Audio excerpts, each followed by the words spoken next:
السلام علیکم ورحمۃ اللہ وبرکاتہ۔ آج تراویح میں سورہ نمل، سورہ قصص اور کچھ رکوع سورہ عنکبوت کے تلاوت کیے گئے۔ سورہ نمل میں جو بنیادی مضمون اللہ نے بیان کیا وہ حضرت سلیمان علیہ السلام کا۔ سورہ قصص میں اللہ نے جو اکثر آیتوں میں واقعہ بیان کیا حضرت موسیٰ علیہ السلام، فرعون، حامان اور قارون کا، خلاصے کے طور پہ یہ کہا جا سکتا ہے کہ ان دونوں صورتوں میں اللہ نے دو عظیم دولت مندوں کا تذکرہ فرمایا۔ ایک ہے حضرت سلیمان علیہ السلام اور دوسرا ہے قارون۔ ان دونوں کو اللہ تعالیٰ نے بے انتہا دولت عطا فرمائی تھی، لیکن دونوں میں بڑا فرق تھا۔ ایک تھے اللہ کے مطیع و فرما بردار، اللہ کی راہ میں دولت کو بہانے والے حضرت سلیمان علیہ السلام، اور دوسرا تھا قارون، متکبر، بخیل، اللہ کے کمزور اور غریب بندوں کو حقیر نظروں سے دیکھنے والا۔ نتیجہ ہمارے سامنے ہے، اللہ نے قرآن میں بیان کر دیا کہ سلیمان علیہ السلام نے اللہ کی دی ہوئی دولت پہ جو اپنا رد عمل رکھا تھا وہ یہ، ھذا من فضل ربی لیبلونی ااشکر ام اکفر، کہ میرے پاس اللہ کا دیا ہوا جو کچھ ہے اس کا فضل ہے، میرا کوئی کمال نہیں ہے، سیدھے اللہ کی طرف منسوب کر دیا۔ پھر ساتھ میں یہ بھی کہ یہ جو اللہ دے رہا ہے میرا امتحان لینے کے لیے، لیبلونی، مجھے آزما رہا ہے کہ میں شکر ادا کرتا ہوں یا ناشکری۔ ومن شکر فانما یشکر لنفسی، جو شکر ادا کرے گا اس کا فائدہ وہ خود اٹھائے گا۔ ومن کفر، اور جو ناشکری کرے گا، فإن ربی غنی کریم، میرا رب بڑا بے نیاز ہے، بڑا معزز ہے، کریم ہے، کسی کے شکر کا محتاج نہیں ہے، کسی کی ناشکری اس کا کچھ بگاڑنے والی نہیں ہے۔ حضرت سلیمان علیہ السلام کا یہ مزاج اور یہ جذبہ شکر، اس کے بدلے میں اللہ انہیں دیتے رہے اور دیتے چلے گئے۔ اتنی بڑی بادشاہت اللہ نے کسی نبی کو عطا نہیں فرمائی۔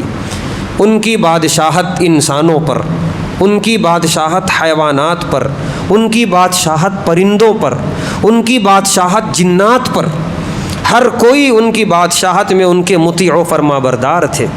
مسجد اقصیٰ کی جو عمارت ہم دیکھتے ہیں، قدیم جو دیواریں ہیں، وہ سلیمان علیہ السلام کی بنائی ہوئی ہیں، جنوں کے ذریعے انہوں نے تعمیر کرائی تھی، اس کا بھی ذکر اللہ نے قرآن میں کیا ہے۔ اتنی مضبوط اور دیو ہیکل عمارت جو آج تک قائم ہے، یہ الگ بات ہے اس میں اور اضافہ ہوتا گیا، توسیع ہوتی گئی، لیکن اصل عمارت ابھی بھی ہے۔ وہاں پر جانے والے بتاتے ہیں سلیمان علیہ السلام کی بنائی ہوئی ہر تعمیر آج تک باقی ہے۔ یہ الگ بات ہے کہ زمین کے اندر جا رہی ہے، وہ زمانہ زیادہ گزرنے کی وجہ سے، لیکن تعمیرات مینوعاً ابھی تک باقی ہیں۔ کیوں؟ جنوں کے ذریعے تعمیر کرائے تھے انہوں نے۔ تو جن جس کے اشارے کے تابع ہوں، جس کے مطیع و فرما بردار ہوں، اندازہ لگائیے اس کے اختیارات کتنے رہے ہوں گے۔ ہوا ان کے تابع، ان کے تخت کو لے کر ہوا اڑتی تھی جہاں ان کا اشارہ ہو۔ اللہ نے فرمایا وَرَوَاحُهَا الشَّهْرُ، ایک ایک مہینے کی مسافت والی دوری ہوا لمحوں میں طے کرتی تھی۔ آج دنیا ترقی کر کے سائنس کے ذریعے، جہاز کے ذریعے ادھر سے ادھر پہنچ رہی ہے، اس سے بھی تیز رفتار تھی اس کی مسافت ہواؤں کی اور حضرت سلیمان علیہ السلام کے تخت کی۔ تو یہ سب کچھ انہوں نے اس زمانے میں کر دکھایا، اتنا اللہ نے انہیں عطا کیا تھا، اور سب کے بدلے میں وہ اللہ میں بانٹتے تھے، اللہ کے راستے میں بانٹتے تھے، غیروں تک اللہ کے دین کو پہنچاتے تھے۔ بلقیس نامی ایک ملکہ تھی جو یمن کی بادشاہ تھی، اس تک انہوں نے دین کو پہنچایا، اور پورا تفصیل واقعہ اللہ نے بیان کیا۔ ہدہد کے ذریعے اس کو دائرہ اسلام میں داخل کیا، اور اس کے ذریعے پورا ملک یمن اسلام میں داخل ہو گیا۔ تو حضرت سلیمان علیہ السلام کو اللہ دیتے چلے گئے کیونکہ وہ شکر ادا کرتے چلے گئے۔ دوسری طرف قارون، اس کو بھی اللہ نے بے انتہا دولت دی تھی۔ ہر طرح کی دولت، زراعت کی شکل میں، مویشیوں کی شکل میں، سونے چاندے روپیے پیسے کی شکل میں، تعمیرات کی شکل میں، ہر شکل میں اس کے پاس دولت تھی۔ قرآن میں اللہ نے فرمایا لَتَنُوءُ بِالْعُصْبَةِ أُولِي الْقُوَّةِ کہ اس کے پاس جو تجوریاں تھیں جس میں اس کی دولت رکھی ہوئی تھی، اس کی جو چابیاں تھیں، اس کے لیے مضبوط جانور رکھے گئے تھے جن کی پیٹھ پہ رکھ کے چابیاں ایک جگہ سے دوسری جگہ جاتی تھیں۔ چابیوں کا یہ عالم ہے، تجوریوں کا کیا عالم ہوگا، اس میں رکھی ہوئی دولت کا کیا عالم ہوگا۔ موسیٰ علیہ السلام نے اتنا کہا احسن کما احسن اللہ الیک، جیسا اللہ نے تجھ پر احسان کیا ہے تو بھی اللہ کے بندوں پہ احسان کر، نکال اس میں سے بندوں کے حق کو۔ اس نے متکبرانہ انداز میں کہا انما اوتیتہ علی علم عندی، یہ کس کا احسان میرے اوپر، میں نے اپنی محنت سے کمایا، یہ میرا اپنا کمال ہے، اپنے علم اور اپنے دماغ سے میں نے یہ سب کچھ حاصل کیا۔ حضرت موسیٰ علیہ السلام نے اس تک حق بات پہنچائی، وہ نہیں مانا، اس نے مسترد کر دیا۔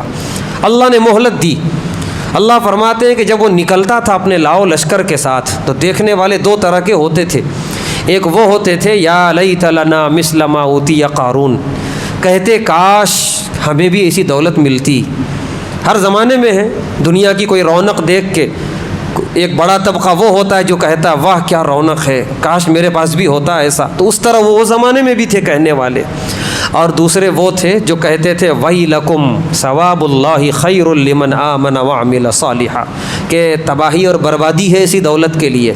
اللہ نے جو ہمیں ہدایت دی، ایمان اور عمل صالح کی توفیق دی، اس سے کہیں گنا بہتر ہے۔ اور اللہ آگے فرما رہے ہیں وَلَا يُلَقَّاهَا إِلَّا الصَّابِرُونَ، یہ جو دوسرے والے لوگ تھے کہنے والے، یہ ان کو توفیق ایسی نہیں ملی حق کہنے کی، ان کے مزاج میں صبر تھا۔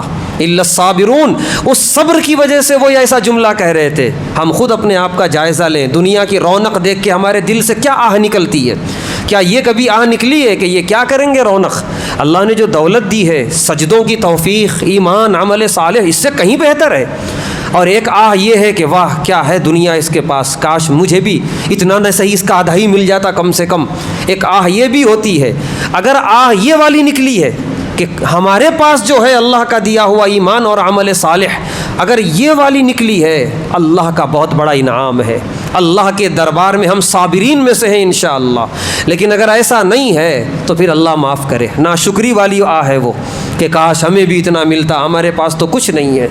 اللہ فرما رہے ہیں کہ ایک مدت گزری اور قارون کو ہم نے زمین میں دھسا دیا، فخسفنا به وبداره الارض فما كان له من فئة ينصرونه من دون اللہ۔ اللہ فرما رہے ہیں اتنا بڑا لاؤ لشکر، اس کی شمع حضوری کرنے والے، چاپلوسی کرنے والے کتنے تھے، کوئی بچانے نہیں آیا، کوئی کام نہیں آیا، نہ دولت کام آئی، سب زمین میں دھسا دیے گئے۔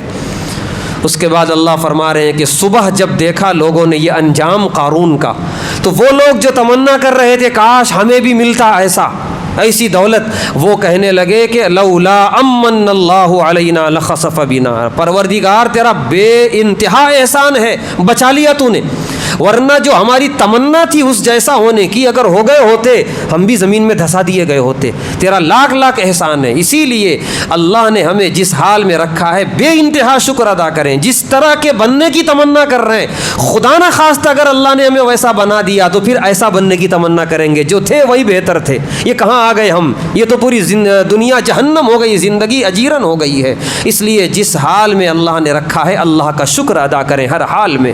تو ایک تھا متکبر، اللہ نے تباہ و برباد کر دیا، نشان عبرت بنا دیا، اور ایک تھا مطیع و فرما بردار، شکر گزار، اللہ نے اتنا دیا کہ رہتی دنیا تک اسے یاد کیا جائے گا، حضرت سلیمان علیہ السلام کو۔ لہذا اللہ نے ہمیں جو دیا ہے خوب شکر ادا کریں اس پر، اور اپنی استطاعت کے بقدر اللہ کی راہ میں خوب نکالیں، انشاءاللہ اللہ کی طرف سے اتنا ملے گا کہ ہم رکھ نہیں سکیں گے۔ اور اگر بخیلی ہے، تکبر ہے، ناشکری ہے، تو پھر جو میسر ہے وہ بھی چھین لیا جائے گا۔ اللہ تعالیٰ سے دعا ہے اللہ تعالیٰ ہم تمام کو جذبہ شکر کے ساتھ زندگی گزارنے کی توفیق عطا فرمائے، تکبر اور بخیلی سے ہم سب کی حفاظت فرمائے۔ وآخر دعوانا الحمد للہ رب العالمین۔